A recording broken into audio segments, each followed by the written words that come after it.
안녕하세요. Don't Worry Be Happy 채널 운영하는 이호영입니다. 오늘 이제 10월 2일입니다. 그 추석 연휴가 내일부터 시작되는데 아무튼 한가위 편안한 날들 되시기 바랍니다. 그래도 연휴가 길어서 여행 다녀오시는 것도 좋을 것 같습니다. 오늘 여러분들하고 말씀 나눌 거는 블록체인의 이제 기술 동향입니다. 제가 주로 하는 업무가 이제 특허 업무다 보니까 오늘은 이제 그동안에 암호화폐 말씀 많이 드렸는데 블록체인 그 기술 동향에 대해서 한번 알아보려고 합니다. 그래서 여러분들이 이게 그 뭐 주식 투자라는 게 다 그렇잖아요. 뭐 예를 들어서 이게 뭐 수익률이 좋다고 해서 갑자기 투자할 수 있는 게 아니잖아요. 그죠? 그리고 또 뭐 암호화폐 말씀드렸지만 제가 최근에도 이렇게 사람들 만나보면 암호화폐 그러면 옛날에 그 보험 권유하는 것 같은 느낌을 좀 받아요. 이게 되게 꺼려요, 이렇게. 근데 얘기하다 보면 또 관심은 또 가져요. 그러니까 사람이 다 죽고 병에 걸리는 거에 관심이 많은 것처럼 이제 암호화폐 얘기를 저만 하는 게 아니라 이제 주변에서도 그렇고 뭐 인터넷 뒤져보면 어마어마하게 나오잖아요. 그러니까 이제 암호화폐가 도대체 뭐야 이제 이런 거에 대한 관심은 다들 있는 것 같아요. 근데 이제 아직까지도 이제 암호화폐에 대한 거부감들이 많이 있는 거죠. 근데 전 천만다행인 것 같아요. 그분들까지도 암호화폐를 시작을 하면 암호화폐는 이제 상승할 수가 없어요. 근데 이제 그런 분들이 있으니까 그런 분들이 한 1년 있다 들어오거나 뭐 6개월 있다 들어오거나 아니면 뭐 한 3년 5년 있다가 이제 들어올 거 아니에요. 그러면은 이제 그분들이 제 걸 사줘야죠. 한 10배 오른 가격에 뭐 100배가 오르든. 그런데 이제 그분들을 지금 당장 투자하라고 얘기하면 제가 약간 사기꾼 되는 것 같으니까 좀 분위기만 잡고 관심 갖게 한 다음에 근데 나중에 들어오면 이제 뭐 꼭지를 잡는 건지 아니면 비싼 가격에 사는 건지 뭐 그런 상황이 되지 않을까 이제 그런 생각도 합니다. 그래서 한편 최근에 동향을 보면 이제 암호화폐가 이제 거의 다 올랐나 이런 느낌을 좀 갖다가도 그런 거 보면서 아직 덜 올랐구나 이제 이런 생각도 또 하게 됩니다. 아무튼 여러분들 오늘 좀 좋은 얘기 나눠보도록 하겠습니다. 지난주에 구독자 160명이 됐어요. 그래서 많이들 또 좋아해 주시고 그래서 참 보람이 있습니다. 그래서 좋아요, 댓글, 구독, 알림 신청 이번 주에도 부탁드리겠습니다. 제가 여러분들한테 부탁드릴 게 이거 하나예요. 그러니까 요거는 꼭 들어주셔야 됩니다. 우선 그 블록체인 기술 동향을 이제 제가 쭉 이렇게 그 조사하다가 단어가 하나 딱 떠올랐어요. 그래서 이 단어가 지금 이 암호화폐 시장, 블록체인 시장에 딱 맞는 말이겠구나. 이제 이런 생각을 좀 했거든요. 그게 뭐냐면 텍소노미라는 이제 말이죠. 약간 콩글리시겠지만 대략 알아들어 주셨으면 좋겠습니다. 텍소노미는 이제 그 그리스어로다가 이제 텍시스하고 이제 노모라는 단어의 이제 합성어인데 분류하다는 말하고 이제 법이나 과학이다 이런 얘기죠. 그러니까 이제 텍소노미라는 단어를 이제 선정한 이유는 아직도 이 전체적인 클래시파이 하는 것들이 이 블록체인이나 이런 기술 쪽에서는 구체화되어 있지 않고 또 그것들을 갖다가 이 사회에 적용, 금융권이나 이런 데 적용할 때 아직까지도 약간은 좀 초기 단계에 많이 머물러 있기는 하다. 이제 그런 얘기입니다. 그리고 이제 뒤에도 나오겠지만 이제 그런 것들을 좀 더 어떻게 지금 그 글로벌하게 이끌어가고 있는지 그런 부분들을 크게 두 축, 한 세 축 정도로 해서 한번 알아보려고 합니다. 그리고 최근에 또 그 네 번째가 이제 일본이라고 볼 수 있을 것 같은데 일본의 동향도 짬나는 대로 이제 말씀드리도록 그렇게 하겠습니다. 우선 미국 그 트럼프 대통령이 했던 행정명령이 있어요. 당선되고 바로 했던 것 중에 하나인데 행정명령 14178호라고 하죠. 거기에 이제 그 내용을 보시면 한 네 가지 정도로 크게 요약할 수가 있는데 디지털 자산 시장에 공통된 법적, 규제적, 분류 체계의 시장 구조 개선책을 만들어야 한다. 얘기죠. 요게 이제 아까 말씀드린 그 단어와 관련된 거죠. 그다음에 은행권과 블록체인 산업은 연계되어야 한다. 세 번째, 스테이블 코인을 혁신적인 디지털 수단으로 인정하고 육성해야 한다. 그다음에 네 번째는 암호화폐의 불법 금융, 자금 세탁, 테러 자금 조달, 탈세 등으로 인한 위협이 존재한다. 요렇게 네 가지 정도에 대해서 이제 언급을 한 겁니다. 그럼 보시면 이제 여기서 티가 나지만 만들어야 한다, 연계되어야 한다, 육성되어야 한다, 위험이 존재한다. 이제 이런 식의 이제 핵심 내용들을 이제 정리를 한 거예요. 그러면 앞에서 말씀드린 이제 텍소노미라는 단어하고 연계가 좀 되시죠. 그래서 요런 그 클래시파이들을 좀 더 잘 이제 제도적으로 보완해라, 이제 그런 말이죠. 근데 요래서 요 행정명령 14178호는 디지털 금융 기술 분야에서는 이제 미국의 리더십을 강화하는 이제 그런 내용이라고들 지칭합니다. 그 이제 두 번째 또 한번 내용을 좀 보시면 얼마 전에 이제 트럼프 대통령이 지니어스법이라고 통과시켰다고 그러잖아요. 그래서 뭐 그러죠. 이렇게 진짜 천재 같은 법을 다룰 수 있느냐. 그래서 이게 너무나 좋은 법이다. 그래가지고 이제 트럼프 대통령이 아주 그냥 그 칭찬을 했던 그런 법입니다. 요 미국 의회에서 통과된 스테이블 코인 규제법이죠, 이게. 스테이블 코인. 스테이블 코인이 미국에서는 너무 절실한 거예요. 너무 절실한 거예요. 지금 상황이. 제가 볼 때는 절실한 이유가 한 세 가지 정도 있는 것 같아요. 2025년이. 근데 이제 그 중에 그 트럼프 대통령이 그래도 생각이 있는 사람인 게, 예전 그 전 대통령, 바이든 대통령 때 단기 채권을 너무 많이 발행을 했는데 그 단기 채권들의 만기가 2025년이랍니다. 그러니까 2025년에 그 채권들의 만기가 돌아오면 그것들을 갚아주던가 아니면 이제 채권을 다시 발행을 해줘야 되는 거죠. 그리고 이제 그렇게 단기로 할 수가 없으니까 장기 채권으로 이제 발행을 해야 되는 그런 상황이 돼버린 거예요. 근데 이제 그걸 사줄 사람도 없고 또 금리 문제도 있고 하니까 뭐 얘기 들으셨겠지만 전체 미국 예산의 20%가 이자로 나간다 그러잖아요. 근데 그런 것들 때문에 어쩔 수 없이 뭔가 대안을 마련을 해야 되는데 그 대안으로서 이제 트럼프 대통령은 지니어스법을 선택한 것 같습니다. 그래서 이제 그 주요 내용을 보면 스테이블 코인에 정의해가지고 결제나 지급 수단으로 사용되도록 설계된 디지털 자산으로 정의를 하고 발행 및 감독에서는 은행, 신용조합, 비은행, 금융기관 모두 스테이블 코인이 발행이 가능하다. 여기 그냥 일반적으로 다 가능하다. 이제 이렇게 보고 있어요. 또 발행 기관은 연방 또는 주 감독 당국에 등록을 하고 하면 되는 거죠. 이게 무슨 뭐 허가 이런 개념이 아니고 신청 개념인 거죠. 등록만 하면 되니까. 그래서 준비금을 확보를 해라.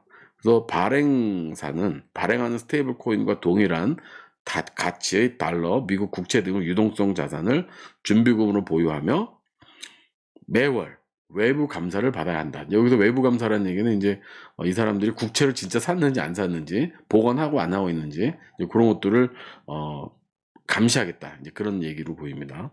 그리고 이제 마지막에 네 번째로 보면 자금 세탁 방지 의무가 있습니다. 그래서 발행사는 미국의 자금 세탁 방지법과 제재법을 준수해야 한다. 이렇게 나와 있습니다. 그래서 뭐 마약이나 그런 것들에 대한 그 깡패 자금을 함부로 다루지 마라. 이제 이런 얘기죠. 제가 예전에 그 외국 금융사에 근무할 때도 보면 모든 금융 시스템의 맨 끝에 있는 거는 자금 세탁 방지법이에요. 그래서 뭐 예를 들어서 큰 돈이 왔다 갔다 할 때는 이게 왜 움직이느냐, 이게 자금 세탁 방지법에 걸리는 건 아니냐라는 걸 꼭 확인하도록 그렇게 하고 있거든요. 근데 저희 나라도 이제 그 부분을 좀 많이 다루고 있죠. 이제 트럼프 대통령의 지니어스법에서 다루어지지 않은 좀 부족한 점들이 있습니다. 그러니까 아무래도 이제 이런 것들을 급조하다 보니까 깊이는 다루지 못하고 일단 정의 정도만 다루는 것 같은데요. 보통 이제 그 첫 번째가 뭐냐면 금융중개의 실효성이 감소할 우려가 있다는 거죠. 왜냐하면 이제 스테이블 코인하고서 미국 국채를 사들이면 미국 국채를 한 달에 한 번씩 이제 감시를 하잖아요. 그러니까 이거를 유통시킬 수가 없는 거예요. 그래서 좀 그런 것들이 실효성이 좀 떨어지는 게 있다. 그리고 이제 준비자산의 투명성이 이제 부족이라는 건데 준비자산을 이제 현금 등 현가물로 이렇게 정하고 있으니까 이제 그런 것들이 좀 부족하지 않느냐. 이제 그 국채만 사야 되는 거 아니냐. 이제 그런 얘기들이 있고요. 법안의 해석 및 적용 문제인데 법안이 통과된 후 실제 시장에서 적용되는 과정에 다양한 해석이 가능하다. 그래서 여러 가지 혼선이 있을 수 있다. 그래서 이제 앞에서 말씀드린 또 그런 문제들이 발생을 하는 거죠. 그다음에 기술적 한계 및 부작용, 스테이블 코인 발행 및 운영 과정에서 발생하는 기술적 문제나 예상치 못한 부작용들이 발생할 수 있다. 그런 것들이 발생할 수 있기 때문에 지금 명확히 그런 것들에 대해서 정하지 못하는 거예요. 그래서 텍소노미라는 단어를 제가 오늘 이슈로 여러분들하고 이제 말씀 나누고 있는 그런 내용입니다. 그리고 이제 새로운 규제 체제의 불안정성. 뭐 그렇죠. 이제 지금 정의만 했으니까 이건 안 된다, 이건 안 된다, 이렇게 해라, 저렇게 해라, 이런 기준들이 없다는 거죠. 사실은 이 스테이블 코인, 암호화폐, 블록체인 이런 것들이 굉장히 역사적인 대전환점이잖아요. 그러니까 이런 전환 시점에서 뭔가 이렇게 또 새로운 불안정성들이 나올 수 있을 텐데 그런 것들에 대해서 명확히 규정하고 있지 않다. 이제 그런 얘기입니다. 그래도 이제 이 블록체인에 대해서 이해할 때 크게 두 가지를 저희가 좀 유념해서 볼 필요가 있습니다. 그래서 행정명령이라는 게 있었고, 그 다음에 트럼프 대통령의 지니어스법이라는 게 있었다. 이 두 가지가 그래서 지금 이제 이런 암호화폐라는 것들이 제도화하고 있구나, 이렇게 보시면 좋은데 뒤에서 또 말씀 나누겠습니다. 그런데 이제 또 한 가지는 뭐가 있었냐면 블록체인 기반 양자키 의료 개인정보 보호 및 공유 방안 이렇게 나와 있어요. 환자 개인정보와 의료 데이터가 유출이 된 적이 있답니다. 그래서 대량으로 이게 유출이 됐었는데 근데 이제 그거를 해결하기 위한 방안으로다 양자키 등을 통합한 보안 방안을 이제 제안을 하고 있는데 이 제안한 데는 중국이에요. 미국에서 이런 그 개인정보 보호가 뚫린 게 있었는데 그거를 양자키로서 대응할 수 있다고 이제 중국이 제안을 한 거죠. 근데 중국이 제안한다고 그거를 미국이 할 리가 없잖아요. 네. 그리고 이제 중앙 서버 대신 컨소시엄 블록체인을 활용하여 데이터 위변조를 방지하고 사용자 시선을 보호하겠다. 이제 이런 내용들이 있습니다. 사실 이 양자 컴퓨터는 굉장히 속도가 빠르기 때문에 지금 블록체인이 뭐 예를 들면 비트코인 채굴하는데 지금 1년 걸리잖아요. 근데 이게 거기에 이제 각종 그런 암호들이 다 들어가 있을 텐데 그거를 풀어내는 게 사실 현실적으로 어렵다고 하는데 양자 컴퓨터를 쓰면 어때요? 속도가 너무 빠르니까 얼마 안 걸린다는 거예요. 그래서 다 해체될 수 있다. 그래서 그 양자 컴퓨터는 기존 암호 알고리즘에 대한 심각한 위협을 가하고 있는데 비트코인 같은 암호화폐는 양자 공격에 취약할 수밖에 없고 사용자들은 지갑 주소 재사용을 피하고 보안 업데이트를 수시로 해야 된다. 그리고 양자 내성 암호 PQC로의 전환이 필수적이다. 그래서 양자 내성 암호로 전환을 해라. 비밀번호를.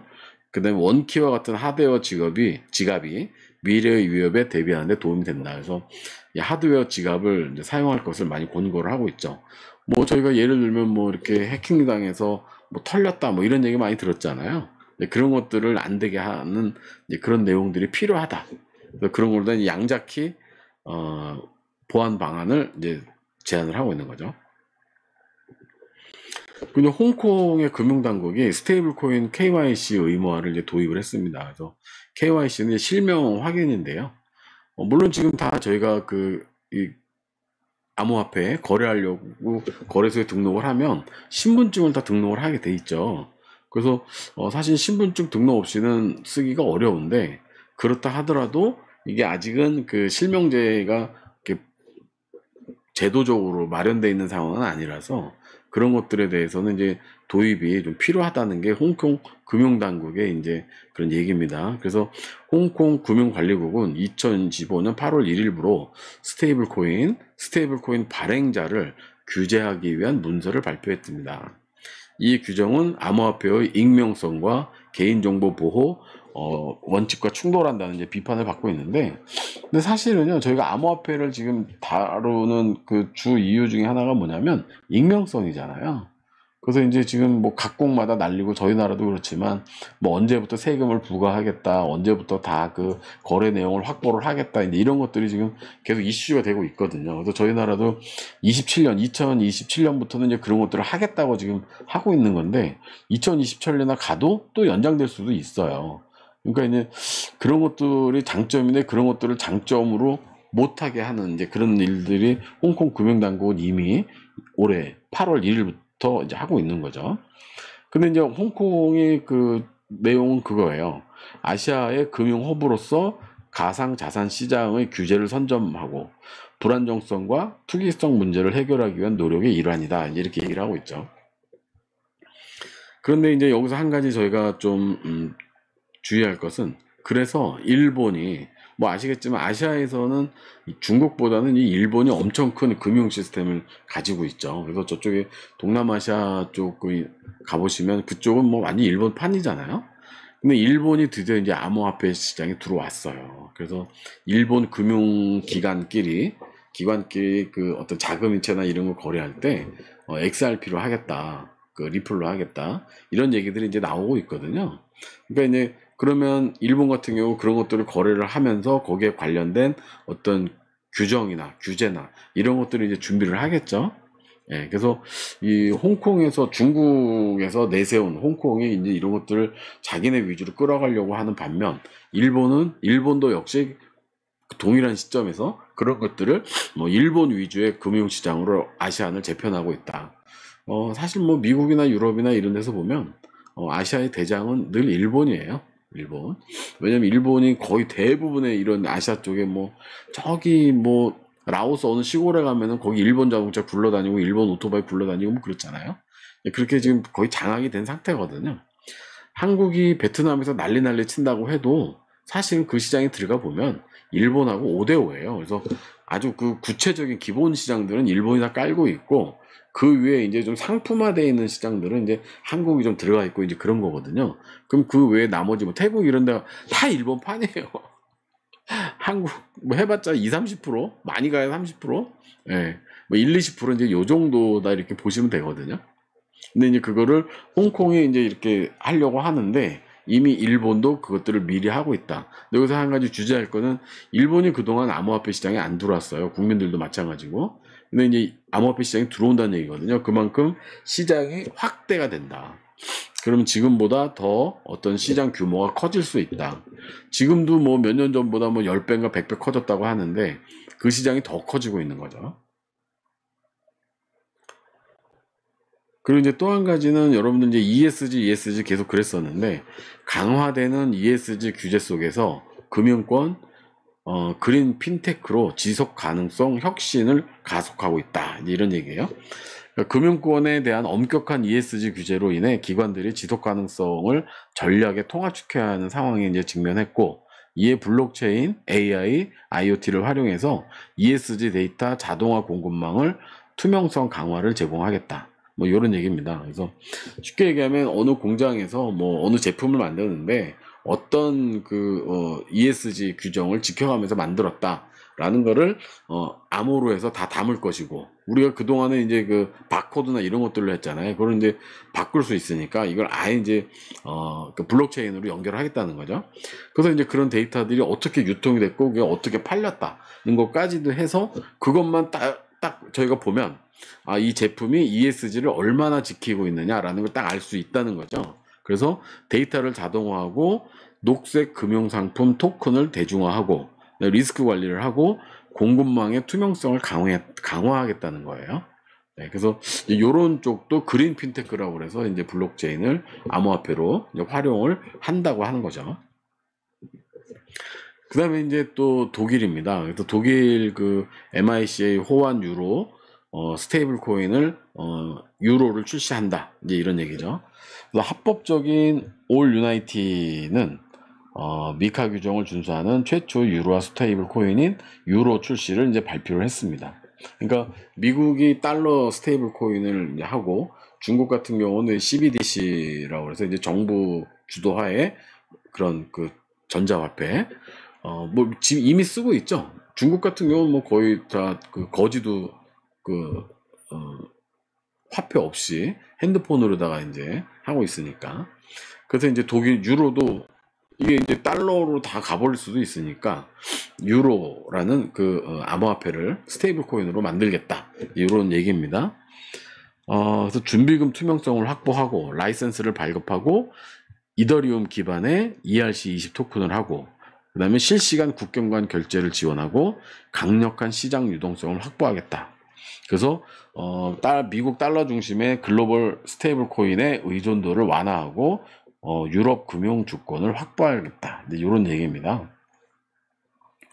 그럼 이제 지금 앞에서 쭉 보시면 미국이 그런 제도로 스테이블 코인 쪽에서 치고 나가고 그거에 대해서 중국은 뭐 지금 이제 좀 더 단단히 하겠다. 그래서 약간은 통제 쪽이죠. 이게 제재하는 쪽으로 이제 발표를 했고, 근데 거기에 이어서 일본이 이 암호화폐 시장을 이제 진입을 했고, 그 다음에 일본 금융기관에 상호 간에 이제 XRP를 통해서 결제하는 시스템을 구축을 하겠다는 거죠.